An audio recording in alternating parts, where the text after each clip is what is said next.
So guys, balik lagi sama kuliah sore bareng El di sini. Oke, ini adalah Vivo V40 Lite 5G, salah satu line up Vivo V series yang akhirnya muncul ya. V40 Lite 5G ini itu punya harga 4 jutaan, harga yang affordable lah kalau ngelihat apa yang dia bawa. Yap, seri Lite ini itu emang seri lebih terjangkau dari Vivo V40 series. Kayaknya Vivo tuh ngasih pilihan lebih lah buat kalian yang ngeset budget lebih dikit. Oh ya, selain yang versi 5G ini, ada juga yang versi 4G ya. Itu harganya lebih murah lagi, tapi kali ini kita mau fokus bahas yang 5G-nya aja. Oke, buat desain Vivo V40 Lite 5G ini tuh ngebawa desain yang jujur aja ya, ini cakep. Ini varian warna titanium silver yang ngasih kesan klasik, tapi dipaduin juga dengan model yang modern yang kelihatan enak buat dilihat. Setup kamera dan aura lightnya dijadiin satu rumah yang nyusun vertikal ke bawah ya. Dilihat dari jauh pun ini kelihatan manis. Oh ya, buat bodi ini ringan, dia cuma 188 gram dan tebelnya ini cuma 7,79 mm. Jadi feel genggamnya pun tetap nyaman. Di sisi atas HP ini itu ada lubang mikrofon. Di sisi kanan ada tombol volume dan tombol power. Terus di sisi kiri ini polosan aja. Sementara itu di sisi bawahnya ini ada SIM tray yang jenisnya ini hybrid ya. Terus ada lubang mic lagi, lubang charging USB-C dan grill speaker yang jenisnya ini udah stereo speaker. Yoi, ini udah stereo dengan keluaran suara yang satu lagi itu jadi satu sama earpiece-nya. Buat kualitas suaranya ini mantap. Ada juga audio booster sampai 300% yang bikin suaranya tuh bisa makin menggelegar. Vivo V40 Lite 5G ini itu juga udah ngebawa IP rating IP64 yang bikin dia tahan sama cipratan air ya. Jadi masih aman lah kalau misal kena gerimis atau ketumpahan air. Lanjut kalau buat layar, panel yang dipakai ini AMOLED, resolusinya Full HD Plus 1080x2400 pixel dengan size layar yang ada di 6,67 inci. Untuk kualitas ini cakep ya, gambar yang ditampilin udah enak dipandang mata, apalagi buat refresh rate-nya ini juga udah 120 Hz yang buat dipakai scrolling itu berasa smooth ketimbang layar 60 Hz biasa. Untuk bezel sendiri ini hitungannya udah lumayan tipis, cuma buat di sisi atas dan bawah emang masih kelihatan lebih tebal, tapi ini normal lah. Oh ya, buat sensor fingerprint ini juga udah ada di dalam layar. Kecepatan bacanya ini termasuk responsif buat di kelasnya. Sekali tap pun ini juga masih tetap bisa kebaca.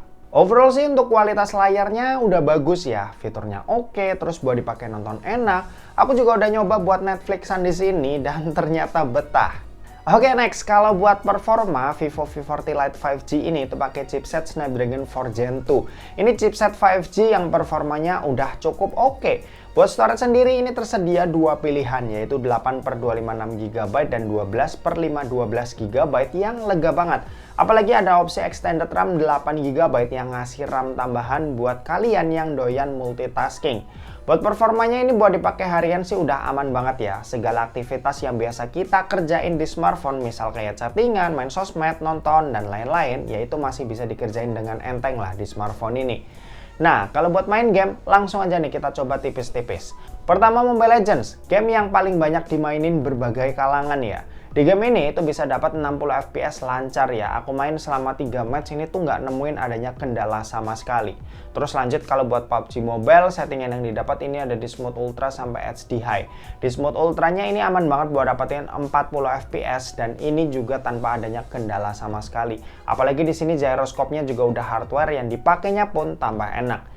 Kalau buat Genshin Impact ini aku coba main di lawas, saat traveling FPS ini ada di kisaran 45-50 fps dan ketika lagi battle FPS ini ada di kisaran 40-45 fps. Angka yang bagus dan emang beneran udah cukup nyaman ya buat main Genshin Impact di Vivo V40 Lite 5G ini. Buat baterai ini kapasitasnya ada di 5000 mAh. Buat dipakai nonton YouTube selama 1 jam, baterainya ini berkurang sebanyak 6%. Terus buat dipakai main Instagram, scrolling reel selama sejam gitu, baterainya ini tuh berkurang sebanyak 7%. Dan buat main Mobile Legends selama sejam, baterainya ini berkurang sebanyak 17% aja. Kapasitas baterai yang bener-bener irit ya. Sementara itu buat kecepatan ngecas ini ada di 80 watt flash charge yang buat isi dayanya dari 0 sampai full butuh waktu cuma 45 menit aja. Buat sistem operasi Vivo V40 Lite 5G ini itu pakai Vantage OS 14 dengan basis Android 14. Untuk tampilan kayak biasa ya, Vantage OS salah satu OS yang punya UI yang enak dan nyaman buat dipakai kebanyakan orang. Font dan icon-iconnya ini juga simple dan enak buat dilihat.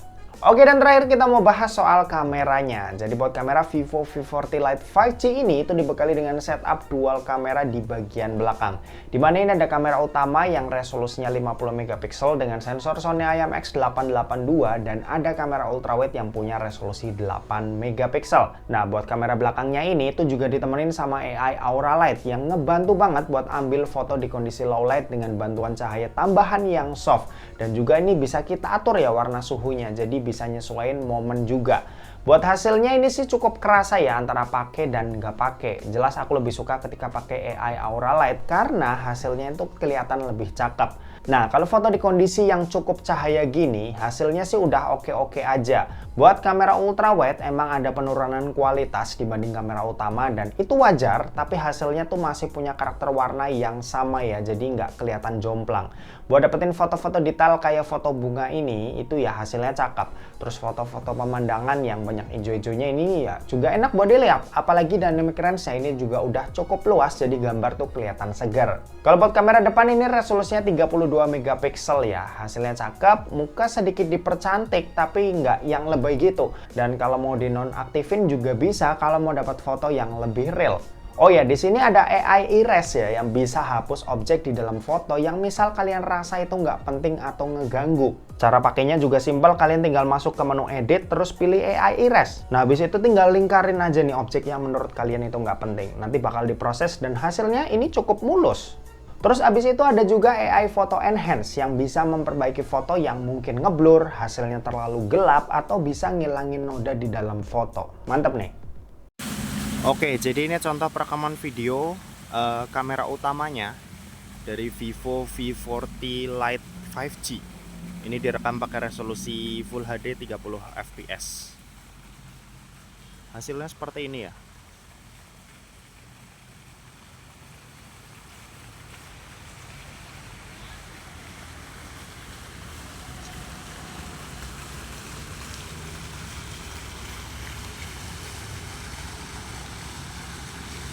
Nah, ini buat yang ultra wide-nya.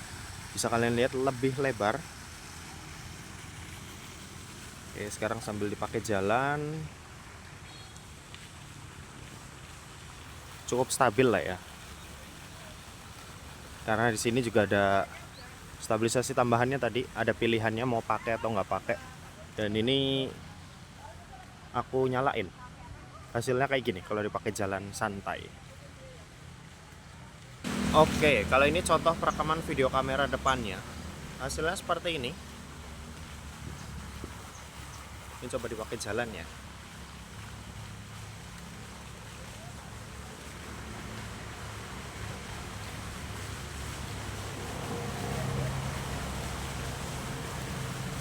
Oh ya, ini tanpa mic tambahan ya. Jadi ini mic langsung dari HP-nya, dari si Vivo V40 Lite 5G. Hasilnya kayak gini. Kalian bisa nilai buat kualitas audionya kayak gimana. Oke, mungkin gitu aja. Kita balik ke studio. Yuk. Oke, Vivo V40 Lite 5G. Ini HP yang benar-benar menarik ya. Tampilannya itu cakep dan outstanding. Terus hardware-nya juga udah cukup memadai untuk kebutuhan banyak orang dan juga masalah software ya nggak perlu diraguin lah karena ini Vivo. Aku rasa sih buat kalian yang cari HP dengan budget 4 jutaan yang bagus di semua lininya, ya Vivo V40 Lite 5G ini bakal jadi jawaban yang pas ya. Nah, Vivo V40 Lite 5G ini itu tersedia eksklusif di Tokopedia ya. Buat link pembelian bakal aku cantumin di deskripsi di bawah. Dan oke, mungkin segitu aja buat video kali ini. Terima kasih buat yang udah nonton video ini. Jangan lupa buat like, komen, dan share juga ke teman-teman kalian supaya teman-teman kalian mendapatkan informasi yang bermanfaat dari kuliah sore. Oke, terima kasih buat yang udah nonton video ini sampai habis dan sampai jumpa di kuliah selanjutnya. Bye-bye.